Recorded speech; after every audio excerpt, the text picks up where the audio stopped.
workers, members of the working class, fellow citizens.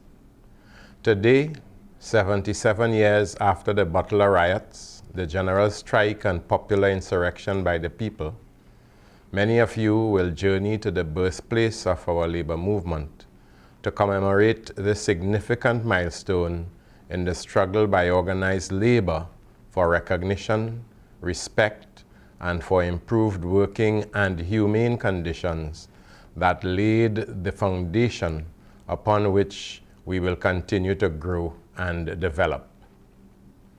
As freer citizens of Trinidad and Tobago, we no longer subscribe to an order of masters and servants. We have broken from our colonial past. This transition to being an independent society has compelled us to adopt a more holistic and responsible approach to development. Labor is integral to our advancement as a nation, and as I often state, there can be no development without labor and no labor without development. Globally, statistics from the International Labour Organization indicate that young people are 3 times more likely to be unemployed than adults, and almost 75 million young people worldwide are without employment. In contrast, the unemployment rate in Trinidad and Tobago currently stands at 3.7%. At the same time, our government continues to expand the many opportunities for our young people to be engaged in one or other of a plethora of training and development programs, preparing them for productive engagement in the world of work.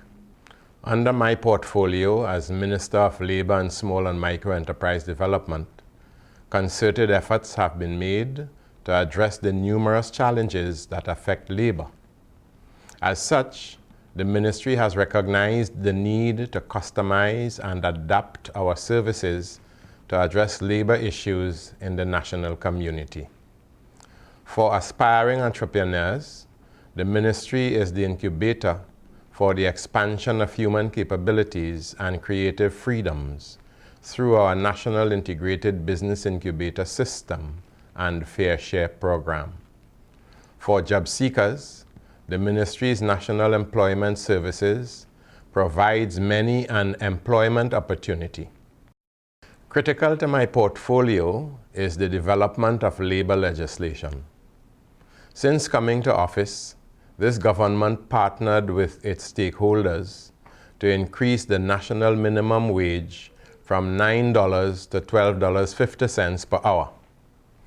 As we speak, recommendations for another increase are being considered. The Maternity Protection Act, Chapter 4557, was amended to increase paid maternity leave from 13 to 14 weeks in line with international standards. We have also repealed the Masters and Servants Ordinance, a legacy of our colonial past. Work is in progress with respect to the development of a migration labor policy. The Industrial Relations Advisory Committee, appointed by this government, submitted in June 2013 recommendations for amendments to the Industrial Relations Act, Chapter 8801.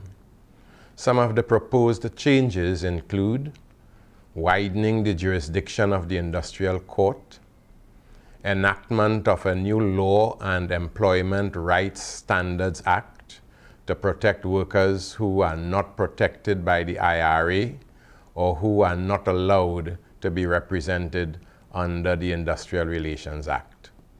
Securing the tenure of members of the Industrial Court to insulate the court's independence and reviewing the process of decertification of trade unions.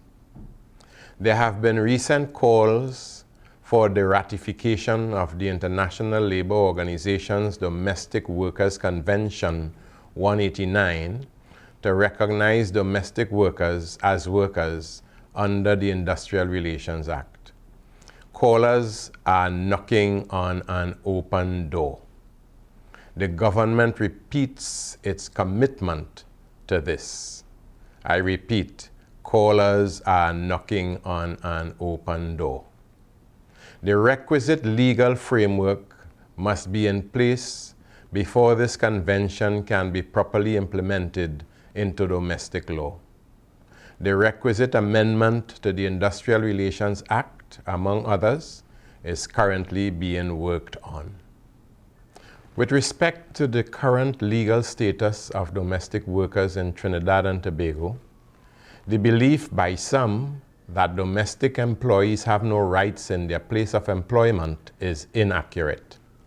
In fact, the Minimum Wages Household Assistant Order, made pursuant to the Minimum Wages Act, has made provision for paid sick leave, paid vacation leave, and maternity benefits for domestic workers since 1991. Domestic workers were much a part of the 1937 struggles, as were the field and plantation workers and others engaged in the stores and the waterfront. They will not be abandoned by the People's Partnership Government, nor would they be left behind. A considerable measure of stability has been brought to the industrial relations climate.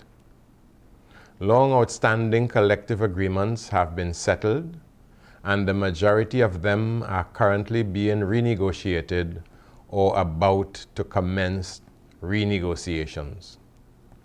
Our success at these is dependent on consensus building and working towards sustained national development. Conflict among partners and prolonged industrial disputes compromise this development. In an attempt to foster good employment relations, in January this year, the government established a social dialogue task force with responsibility for institutionalizing the framework for collaboration among tripartite partners, which comprises of employers, employee representatives, and the government. What guides the social dialogue process is the knowledge that any settlement agreed between a union and employer does not come at the expense of our country, but the understanding that a satisfied employee contributes to our nation's general prosperity. Social partnerships and a collaborative approach to decision-making are significant factors in stabilizing the country's current industrial relations climate. It is therefore critical that as a nation, we tap into the ingenuity of our people to make social dialogue and decent work the dual pivot upon which labor in our country is balanced. The demands of the modern workforce, when placed against the backdrop of increasing regional and global competitiveness, require a new framework and a perspective for addressing labor. We are dealing with a highly knowledgeable workforce that must be able to counter global challenges from a local perspective. While the staff of the Ministry of Labor and Small and Micro Enterprise Development continues to work assiduously, I am of the view that we have not done enough. We could never have done enough so long as there remains more to be done. Whether you are an employee or employer, we have, all of us, a collective responsibility to do what is best for Trinidad and Tobago. Let us heed the words of our own Audrey Jeffers, and I quote her in this regard: "The architect cannot build the house himself. Other workers must be involved. The cause must be bigger than yourself." Labor must be viewed as a fundamental contributor to economic development. Fellow citizens, the journey is not over. It has only just begun.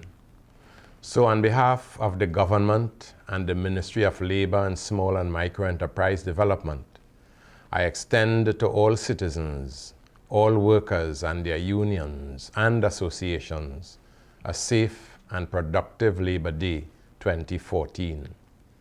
To those among us also celebrating the Feast of Corpus Christi, I express my warmest greetings to you. Thank you, and may God continue to richly bless our nation.